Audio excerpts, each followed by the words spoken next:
স্বপ্নে ভূত প্রেত দেখলে কি হয়? ভূত প্রেত দেখা কি ভালো লক্ষণ না খারাপ লক্ষণ? এটা কি স্বপ্নদ্রষ্টার জীবনে কোনো বিপদের আগাম বার্তা দিচ্ছে, নাকি এটা তার জন্য শুভ এবং কল্যাণকর হবে? দর্শক, বিষয়টি নিয়ে বিস্তারিত কথা বলার পূর্বে আপনাদের কাছে ছোট্ট একটি নিবেদন থাকবে।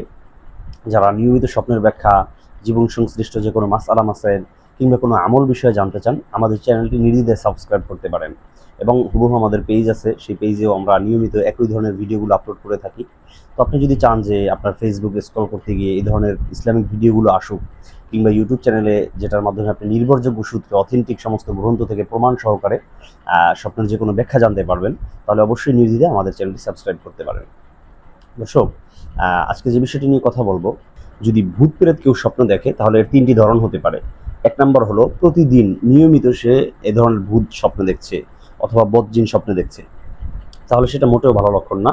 এটা দুইটা জিনিস বোঝা যায়। এক নম্বর হলো তাকে কেউ ব্ল্যাক ম্যাজিক, কালো জাদু বান্টনা করেছে, অথবা জিন ভূত প্রেত দেওয়াজালিষ্ট নজর পড়েছে।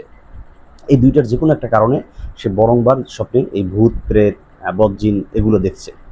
দ্বিতীয় নম্বর হলো, যদি কেউ হঠাৎ করে একদিন দেখে যে এরকম ভূত প্রেত তার সামনে এসেছে, এসে তাকে কোনো ক্ষতি করছে না, দূর থেকে তাকে আসর করছে অথবা তাকে একটু ভয় দেখানোর চেষ্টা করছে, তাহলে তারা বুঝে যায় হকুকুল্লাহ অথবা হকুকুল ইবাদ, তথা আল্লাহর কোনো হক কিংবা বান্দার কোনো হক তার উপরে অবধারিত হয়ে আছে, কিন্তু সে সেটা আদায় করছে না। একটু বুঝিয়ে বলি। মনে করেন একজন মানুষের কাছ থেকে সে অনেক আগে টাকা এনেছে, সেই টাকাটা এখনো পরিশোধ করছে না, অথবা একজন মানুষ তার কাছে গচ্ছিত করে আমানত রেখেছে কোনো জিনিস, সে আমানত সে ফিরিয়ে দিচ্ছে না, তাহলে সেটা বান্দার হক হিসেবে ফিরিয়ে না দেওয়ার কারণে তাকে ভূত প্রেতের মাধ্যমে সতর্ক করা হচ্ছে। অথবা সেই মানুষের উপরে নামাজ পড়া আবশ্যক ছিল, ফরজ নামাজ ছেড়ে দিয়েছে, কাজা হয়ে গেছে, পড়ে নাই। সিয়াম সাধনা করা ফরজ ছিল, করে নাই, সেটা কাজা হয়ে গেছে। বা এই সংশ্লিষ্ট যাকাত দেওয়া ফরজ ছিল, যে কোনো আল্লাহর পক্ষ থেকে নির্ধারিত কোনো বিধান, সেই বিধানটা সে পালন করে নেয়, সেটা কাজা তার উপরে আবশ্যক হয়ে বসে আছে, এমনটাও বোঝা যাচ্ছে। তৃতীয় নম্বর হলো, যদি দেখে ভূত বা জিন সেটা এসে তাকে কোনো ক্ষতি করছে, তাকে গলা চেপে ধরছে, বুকের উপরে চাপ দিচ্ছে, তাহলে এটা যদি দেখে যে সে মাসে হঠাৎ করে একবার দুবার হয়, তাহলে এতে ভয়ের কিছু নেই। এটা হলো একটা বোবা শয়তান, বোবা জিন যদি কাউকে ধরে, তাহলে শুধু সূরাতুল ফাতিহা, নাস ফালাক পড়লে যথেষ্ট হয়ে যায়।